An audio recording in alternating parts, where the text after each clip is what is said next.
Hello good evening नमस्कार दोस्तों, कैसे हैं आप लोग। स्वागत है हमारे यूट्यूब चैनल जियो एजुकेशन वर्ल्ड पे। आज हमारा हिस्ट्री का क्लास 5 है, तो रेगुलर की तरह क्लास को हम जल्दी जल्दी शुरू करेंगे ताकि हमारा टाइम जो है वेस्ट ना हो। तो चलिए क्लास शुरू करते हैं। आज क्या है हमारा, आज है सिंधु घाटी सभ्यता, जिसे इंडस वैली सिविलाइजेशन कहा जाता है। क्या कहा जाता है? Indus Valley civilisation. तो सबसे पहले देखा जाए तो सिंधु घाटी सभ्यता क्या है। सिंधु घाटी सभ्यता अपने आप में ही उस समय का एक उन्नत और एक विख्यात रूप से फैला हुआ एक सभ्यता था। और देखा जाए तो जो भारत का इतिहास है ना, जो भारत का इतिहास है वो सिंधु घाटी सभ्यता से ही शुरू होता है। तो चलिए अब हम लोग खोज के बारे में बात कर लेते हैं। सबसे पहले जो है खोज जो है कब शुरू किया गया था इसका, तो सबसे पहले जो खोज है 1826 में चार्ल्स मेसन के द्वारा जो है ये इन्होंने क्या किया, पाकिस्तान क्षेत्र की ये दौरा कर रहे थे। उस समय में क्या इन्होंने पाया कि यहाँ पर जो है कोई उन्नत एक सभ्यता है, परंतु ये भी कुछ उसमें ज़्यादा सक्सेस नहीं कर पाए। इन्होंने क्या किया, एक पत्रिका निकाला। उस पत्रिका का नाम था native of journey. Native of journey. इन्होंने इस पत्रिका में इस सिंधु घाटी सभ्यता के बारे में थोड़ा बहुत जो खोज किए थे उसको दर्शाया। दर्शाने के बाद क्या होता है, 1856 में पाकिस्तान से लाहौर के बीच रेलवे लाइन बिछाने का कार्य होता है। कहाँ से? पाकिस्तान से लाहौर के बीच। किनके द्वारा होता है? तो ये दो भाई होते हैं जिसे बर्टन बंधु भी कहा जाता है। इन दोनों भाई को, पहले का नाम था जेम्स बर्टन और दूसरे का नाम था विलियम बर्टन। ये दोनों क्या है, ये दोनों एक इंजीनियर थे। इन्हीं के नेतृत्व में ये कार्य हो रहा था। कार्य के दौरान क्या होता है, इन्हें कुछ ईंटें प्राप्त होने लगती हैं। कार्य के दौरान जब खुदाई का काम होता है तो कुछ ईंटें की प्राप्ति होने लगती है। इनको ईंटें मिलती हैं तो ये सोचते हैं कि यहाँ पर कोई जो है सो महल, या हो सकता है यहाँ पर कोई जो है सो टीला रहा होगा। लेकिन ये क्या करते हैं, उन ईंटों को कार्यों में लगा देते हैं। आगे क्या होता है, 1856 में एलेक्जेंडर कनिंघम के द्वारा, एलेक्जेंडर कनिंघम जो थे ना दोस्तों, ये आर्कियोलॉजिकल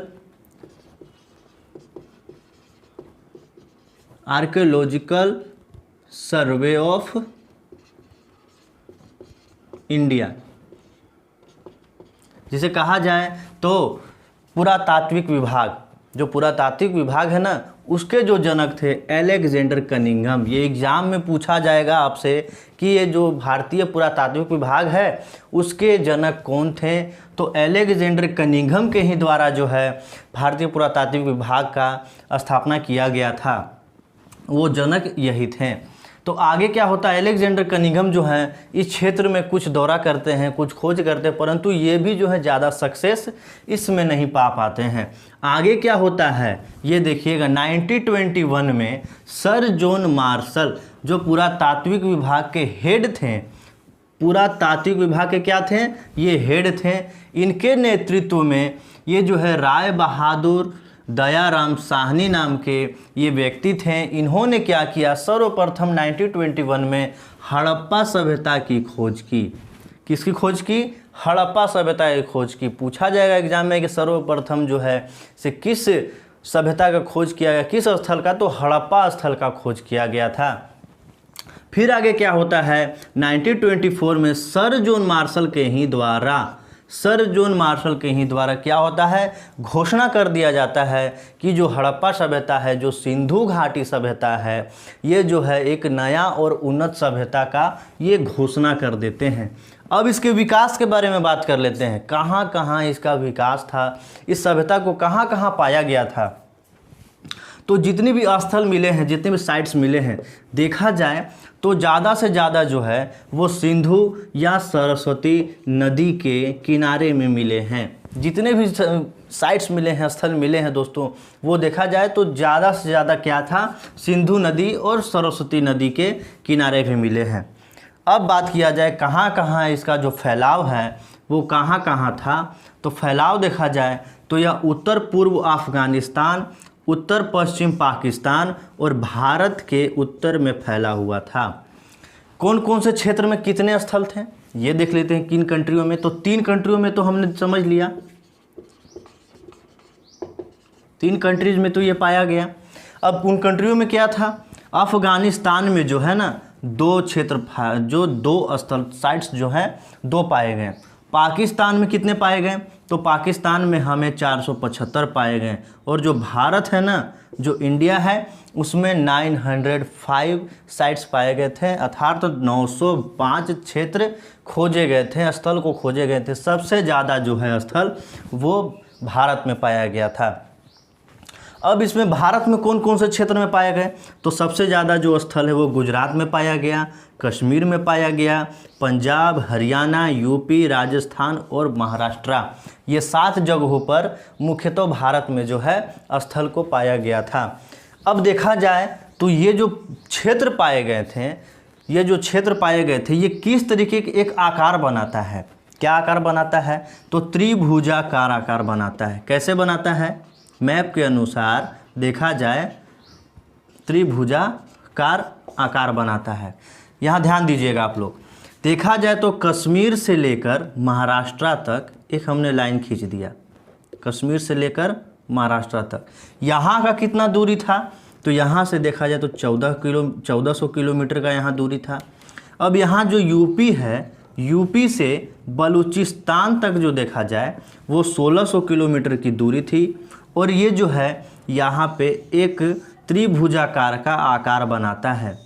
यहाँ से नहीं लिया जाता इस क्षेत्र से, क्योंकि यहाँ जो है इस दूरी को लिया जाता है और ये त्रिभुजाकार का आकार एक बनाता है। ये जो शेप है वो त्रिभुजाकार बनाता है। तो ये हमने अच्छे से समझ लिया। अगर कोई डाउट होगा तो आप मुझे कमेंट कीजिए।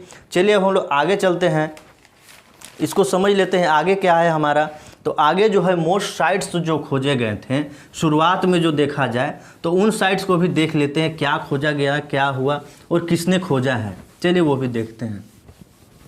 तो चलिए देख लेते हैं मोस्ट जो साइट्स पाए गए हैं, जो इंपॉर्टेंट साइट्स हैं, उनके बारे में समझ लेते हैं कि इन्होंने खोजा और कब खोजा है। तो कुछ 7 मैंने निकाला है, 7 साइट्स को निकाला है आपके लिए। सबसे पहला जो हमारा साइट्स था वो हड़प्पा था। सबसे पहला जो साइट्स खोजा गया था, मैंने आपको बताया जो खोज करता थे दयाराम साहनी ने। सबसे पहले जो है हड़प्पा साइट्स का खोज हुआ था।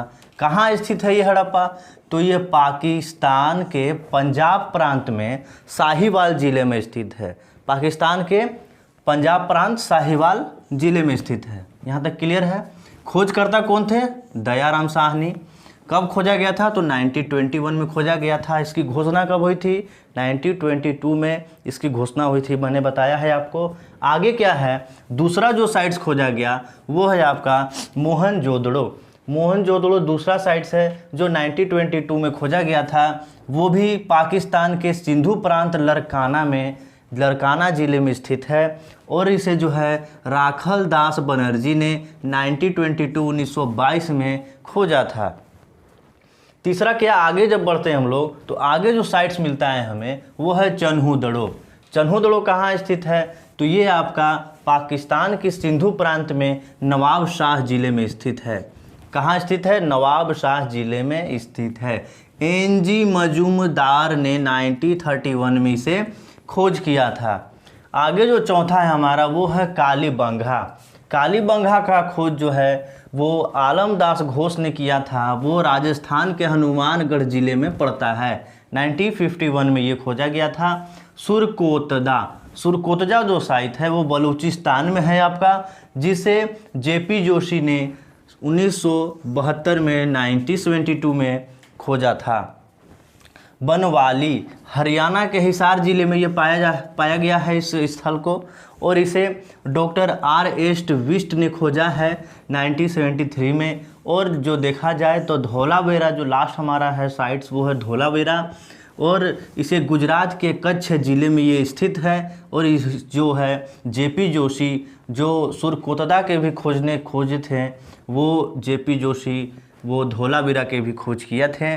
1967 से 1968 तक का इसका खोज चला था। आगे जो हम लोग बात करते हैं, आगे जो है वो है टाउन प्लानिंग, नगर नियोजन जिसे कहा जाता है। सिंधु घाटी सभ्यता को माना जाए तो ये अपनी नगर की सभ्यता के लिए ज़्यादा ही विख्यात पाया जाता है। इसके जो नगर निगम है वो सबसे ज़्यादा उन्नत और सबसे ज़्यादा विकसित पाया गया है। तो ये भी हम लोग देख लेते हैं और समझ लेते हैं क्या है टाउन प्लानिंग। तो टाउन प्लानिंग में देखा जाए तो जो इन लोगों का नगर नियोजन या शहर नियोजन था वो 3 आधार पर ज़्यादातर देखा गया था। वो क्या है? तो वो पहला जो था सुरक्षा था, दूसरा जल निकास और तीसरा जो है वो है घर नियोजन या नगर नियोजन। ये तीनों चीज़ जो है आपकी सिंधु घाटी सभ्यता में अति महत्वपूर्ण रूप से पाया गया है और इसी के लिए ये जो सिंधु घाटी सभ्यता है वो बहुत ही प्रचलित है। कैसे होते हैं इसके देखा जाए तो सुरक्षा के मामले में देखते हैं क्या है सिंधु घाटी सभ्यता में। तो सुरक्षा के मामले में देखा जाए तो जितनी भी साइट्स पाई गई हैं, जितने भी साइट्स पाए गए हैं ना दोस्तों, उन साइट्स में 2 चीज़ें देखी गई। पहला जो साइट्स पाया गया है वो आपका जो है ये एक दोहरी परत वाला साइट्स होता था और पहला जो साइट्स है वो एक सिंगल परत वाला साइट्स होता था। मतलब कहा जाए तो एक मोटी एक ईंट की दीवार होती थी उस साइट्स में और जो ऊपर की ओर जो टीलों पर रहते थे, उत्तरी क्षेत्र पर जो रहते थे उस क्षेत्र में जो है यहाँ पे जो इस क्षेत्र में जो लोग रहते थे वो बड़े पुरोहित या बड़े जन कहा जाए तो वो रहा करते थे। और जो इसमें रहा करते थे ना दोस्तों, इसमें आम जनता रहते थे। इसमें पुरोहितों का रहना था, इसमें आम जनता का रहना था। दोहरी परत देखा जाता था, एक छोटा टीला एक बड़ा टीला के रूप में। सुरक्षा के मामले में बड़े टीले को जो है जो दोहरी परत दिया जाता था और सुरक्षा के मामले में जो छोटे टीले थे उसमें सिर्फ और सिर्फ एक ही दीवार दी जाती थी। आगे क्या है इसमें कालीबंगा जो हमारा पाया गया है साइट्स, कालीबंगा में दोनों में, इसमें भी है और इसमें भी है, वो दोनों में दोहरी परत पाया गया है। दीवार की दोहरी परत दोनों में पाया गया है। लोथल जो है दोस्तों, लोथल जो साइट्स पाया गया है उसमें पूरी कहा जाए तो पूरी की पूरी ये इस प्रकार से जो पूरा का पूरा टीला है, दोनों टीलों को एक मोटी एक चौड़ी दीवार से उसे घेरा गया था। इसमें पूरी की पूरी दीवार से घेरा गया है।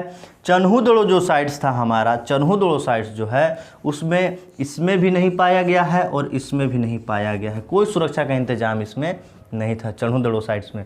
आगे क्या आता है हमारा? आगे आता है जल निकास। क्या था इनका जल निकास? जल निकास कैसे था? सबसे ज़्यादा देखा जाए तो इन्होंने जो उन्नत प्रक्रिया की थी वो थी इनका जल निकास। जल निकास के मामले में एक बहुत ही उन्नत तरीके का इन्होंने एक विख्यात रूप से एक उन्नत तरीके का माना जाए तो सोची समझी बैठाई हुई सारी चीज़ें होती थी। क्या होता था देख लेते हैं। जो घर होता था इनका, वो घर कुछ इस प्रकार से होता था। ये इस प्रकार से घर हो गया, उसमें कुछ 2-3 कमरे होते थे। जितने भी साइड में पाए गए हैं लमसम एक जैसे ही घर पाए गए हैं। 2-3 कमरे 1 2 3 इस तरीके के कमरे हो गए। एक गलियारा होता था, एक आंगन होता था बड़ा सा। इस आंगन में सबसे पहले तो यहाँ से जब अंदर कोई जाता तो यहाँ पर एक मोटी दीवार होती थी। आप घर से जैसे ही एंटर करें वैसे ही एक दीवार होती थी। दीवार में जो है ना कि आप अंदर देख सकते हैं ना आपकी बाहर, आपको जाने के लिए इस तरफ से जाना होगा और इस तरफ से जाना होगा। ये एक सुरक्षा के नज़रिए से, घर के सुरक्षा के नज़रिए से बनाया गया था। और इसमें एक आंगन होता था। आंगन में देखा जाए तो एक कुआं भी पाया गया है, एक कुआं पाया गया है। कुएं के बगल में किचन होता था, बाथरूम होता था। ये 3 चीज़ें मुख्य सभी घरों में पाया गया है। इनके जो पानी होते थे एक नाली के द्वारा घर के बाहर एक नगर के बड़े से नाली में ये तीनों का पानी जाता था। ये नगर का पानी पूरे शहर के जो नाले होते थे उनमें जाके मिल जाते थे। एक सोची समझी और अच्छी व्यवस्था थी इनकी जल का निकास। यहाँ पे इनका सीढ़ी भी पाया गया है, कुछ पर सीढ़ियों का भी पाया गया है, मतलब दोहरी छत भी पाया गया है। तो ये हमने जल निकास समझ लिया। अब समझते हैं घर का या नगर का नियोजन कैसा होता था। सबसे बड़ी बात यह है समझना आपके लिए, क्या होता था देखा जाए तो एक जो पूरा का पूरा जो शहर होता था, ये जो शहर है पूरा का पूरा आपका, ये हमने समझ लिया ये शहर है, इसमें जो है सभी तरफ एक ही पैटर्न होता था।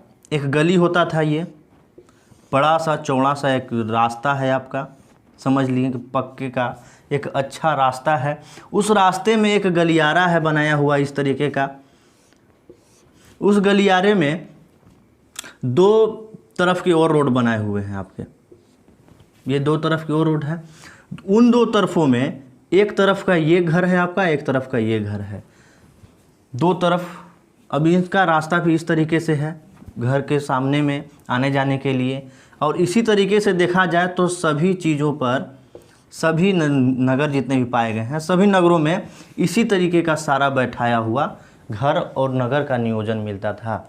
देखा जाए तो एक सोची समझी और उन्नत और एक व्यवस्थित जो सभ्यता थी वो सिंधु घाटी सभ्यता थी। तो आगे चलते हैं। उम्मीद करता हूँ कि ये आपको समझ में पूरी तरीक़ा से आ गया होगा, कोई डाउट नहीं होगा यहाँ तक। तो चलिए आगे चलते हैं। इनके जो है मुख्य वस्तुएं देखते हैं, क्या इन लोगों का वस्तु था, किस चीज़ का ज़्यादा ये यूज किया करते थे, उन चीज़ों का देख लेते हैं हम लोग।